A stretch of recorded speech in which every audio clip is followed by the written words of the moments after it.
ಸತತ ಮೂರನೇ ಬಾರಿಗೆ ಶಾಸಕರಾಗಿ ಆಯ್ಕೆಯಾಗಿರುವ ಬಂಗಾರಪೇಟೆ ಶಾಸಕ ಎಸ್.ಎನ್. ನಾರಾಯಣಸ್ವಾಮಿಗೆ ಸಚಿವ ಸ್ಥಾನ ತಪ್ಪಿರುವುದು ಅವರ ಬೆಂಬಲಿಗರನ್ನು ಹಾಗೂ ನಾನಾ ಸಂಘಟನೆಗಳನ್ನು ಕೆರಳಿಸಿದೆ.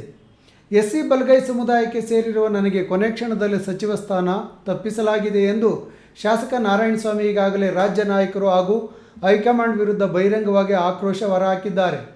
ಇದಕ್ಕೆ ಕಾರಣ ಸಚಿವ ಕೆ.ಎಚ್. ಮುನಿಯಪ್ಪ ಅವರ ಒತ್ತಡ ಎಂದು ಗಂಭೀರ ಆರೋಪವೂ ಕೇಳಿಬಂದಿತ್ತು. ಈ ಅಸಮಾಧಾನದ ಬೆನ್ನಲ್ಲೇ ಇಂದು ಬೆಳಗ್ಗೆ 6 ಗಂಟೆಯಿಂದ ಸಂಜೆ 5 ಗಂಟೆವರೆಗೆ ಬಂಗಾರಪೇಟೆ ತಾಲೂಕು ಬಂದ್ಗೆ ಕರೆ ನೀಡಲಾಗಿದೆ. ದಲಿತ ಪರ, ರೈತ ಪರ ಸಂಘಟನೆಗಳು, ವರ್ತಕರ ಸಂಘ, ಆಟೋ ಚಾಲಕರು ಹಾಗೂ ಆಟೋ ಮಾಲೀಕರ ಸಂಘಟನೆಗಳು ಬಂದ್ಗೆ ಬೆಂಬಲ ಸೂಚಿಸಿದ್ದವು. ಬೆಳಗಿನ ಜಾವ ಜನಜೀವನ ಎಂದಿನಂತಿದ್ದರೂ ಸಮಯ ಕಳೆಯುತ್ತಿದ್ದಂತೆ ಬಂದ್ ಬಿಸಿ ತಟ್ಟಲಾರಂಭಿಸಿತು.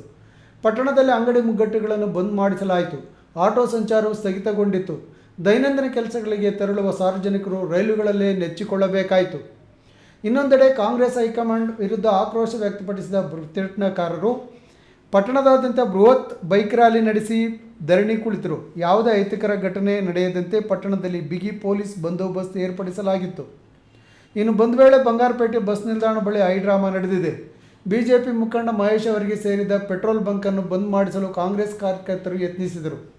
ಬಂಕ್ಗೆ ಅಡ್ಡಲಾಗಿ ವಾಹನಗಳನ್ನು ನಿಲ್ಲಿಸಿ ಪ್ರತಿಭಟಿಸಲು ಮುಂದಾದಾಗ ಬಿಜೆಪಿ ಮುಖಂಡ ಹಾಗೂ ಬಂಕ್ ಮಾಲೀಕ ಮಹೇಶ್ ತೀವ್ರ ಆಕ್ಷೇಪ ವ್ಯಕ್ತಪಡಿಸಿದರು.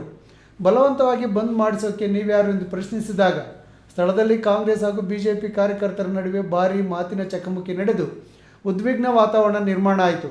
ತಕ್ಷಣವೇ ಮಧ್ಯಪ್ರವೇಶಿಸಿದ ಪೊಲೀಸರು ಪರಿಸ್ಥಿತಿಯನ್ನು ತಿಳಿಗೊಳಿಸಿ ಪೆಟ್ರೋಲ್ ಬಂಕ್ ತೆರೆದು ವ್ಯಾಪಾರ ಮುಂದುವರಿಯುವಂತೆ ಸೂಚಿಸಿದರು.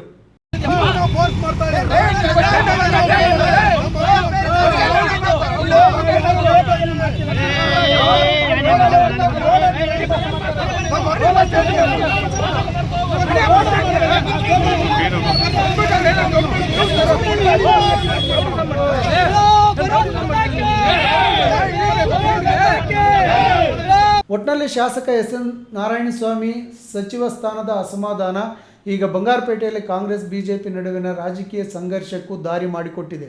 ಮುಂದಿನ ದಿನಗಳಲ್ಲಿ ಈ ಬಂಡಾಯದ ಕಾವು ಎಲ್ಲಿಗೆ ಹೋಗಿ ತಲುಪಲಿದೆ ಎಂಬುದನ್ನು ಕಾದು ನೋಡಬೇಕಿದೆ.